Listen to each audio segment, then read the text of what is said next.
आइए बच्चों, आज हम लोग सीखते हैं क से ज्ञ तक बोलना।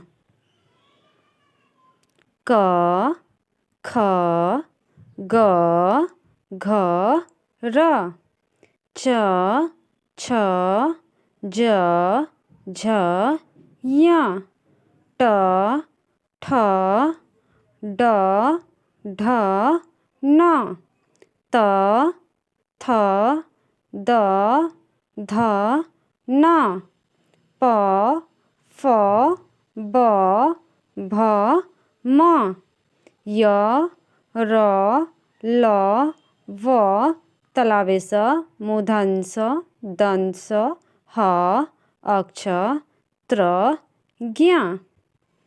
चलिए इसे एक बार फिर से दोहराते हैं।